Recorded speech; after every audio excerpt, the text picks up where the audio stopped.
আসসালামু আলাইকুম শেখ ওয়ালাইকুম সালামতুল্লাহ। বাংলাদেশের এক বড় আলেম বলছে যে শুধু জুমার নামাজ পড়ে সে কাফের নয়। যে বলেছে সে শিথিলপন্থী।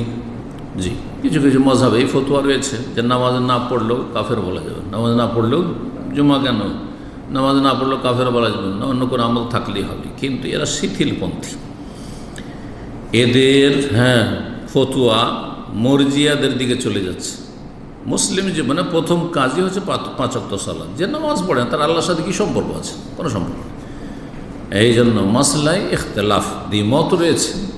একদল বড় কাফের বলছেন, আর একদল ছোট কাফের ফাসেক বলছেন বেনামাজিকে। কিন্তু যখন ইখতিলাফ হবে তখন আমাদের করণীয় হচ্ছে কোরআন সুন্নাহর দিকে ফিরে আসা। কোরআন সুন্নাহয় ফিরে আসলে দেখি আল্লাহ বলছে ওয়াকিমুস সালাত ওয়া লা তাকুনু মিনাল মুশরিকিন, সালাত কায়েম করো, মুশরিকদের দলে শামিল হয়ে যেও না। ফাইন তাবু আকামুস সালাত ওয়া আতাউজ যাকাত ফাইখওয়ানু ফিদ্দিন, তারা যদি তওবা করে সালাত কায়েম করে যাকাত দেয় তাহলে তোমাদের দ্বীনি ভাই, না হলে দ্বীনি ভাই নয়, তাহলে কাফের তারা। নবী সাল্লাল্লাহু আলাইহি ওয়াসাল্লাম বলেছেন আল আহদুল্লাযী বাইনানা ওয়া বাইনাহুম সালাতুন তারাকা ফাকাদ কাফারা, আমার মাঝে আর অমুসলিম মাঝে প্রথম চুক্তি ইসলামে গণ্ডিত আসলে হবে সালাতের। সালাত পড়লে মুসলিম, আর যদি কলমা পড়ো সালাত পড়বো না, ফাকাদ কাফারা, কাফের। সুতরাং জন্মসূত্রে যে মুসলিম যখন সাবালক হলো যদি বলে যে আমি মুসলিম কিন্তু সালাত পড়বো না, সে কাফের। বা সালাত পড়ার সময় পায় না, কাফের। সে অলসতে অবহেলাই ছাড়ুক অথবা অস্বীকার করেছে, অস্বীকার করলে সবার কাছে কাফের। আর যদি অবহেলা অলসতে না পড়ে তাহলে সঠিক মতে সেও কাফের। সর্বনিম্ন আমল যেটা দিয়ে ইসলাম টিকাইতে হবে, ঈমান টিকাতে হবে, তা হচ্ছে 5 ওয়াক্ত সালাত। তা হচ্ছে 5 ওয়াক্ত সালাত। চোর ডাকাতও কোনোদিন জান্নাত যাবে, সুদখোরও জান্নাত যাবে যদি নামাজি হয় আর তৌহিদবাদী হয়। কিন্তু যার তৌহিদ নেই, যার 5 ওয়াক্ত সালাত নেই, প্রথম জাহান্নামের উত্তর কী হবে? জাহান্নামে যাওয়ার কারণ সম্পর্কে কালু লাম নাকু মিনাল মুসাল্লিন, আমরা মুসাল্লি ছিলাম না। প্রথম হিসাব কিসের হাসর মাঠে? সালাতের হবে। আউয়াল মা ইউহাসাবু বিল আবদু ইয়াউমাল কিয়ামাতে সালাত, প্রথম সালাতের হিসাব। তাহলে হাসর মাঠে প্রথম হিসাব হচ্ছে নামাজের।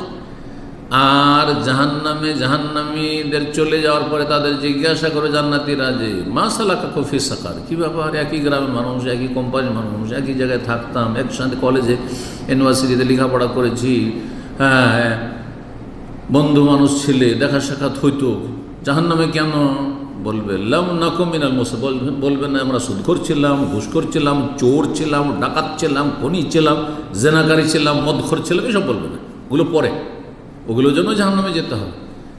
কিন্তু 1 নম্বর কারণ জাহান্নামে যাওয়ার হচ্ছে লাম নাকু মিনাল মুসাল্লিন, আমরা নামাজি ছিলাম না, বেনামাজি ছিলাম।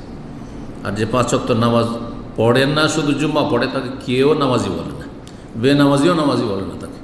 বেনামাজিও তাকে বলে যে বেনামাজি, আমি বেনামাজি, কারণ আমি জুম্মা পড়ি শুধু। জি, আল্লাহ বোঝার তৌফিক দান করেন। বলছেন যে তিনি বলেছেন যে কাফের নয়, বড় গুনাহগার, ভুল ফতোয়া দিয়েছেন। জি, এর জন্য যারা বিভ্রান্ত হবে এই ঢিলা ফতোয়ার জন্য তাদের গুনাহর বোঝা নিয়ে যাবেন।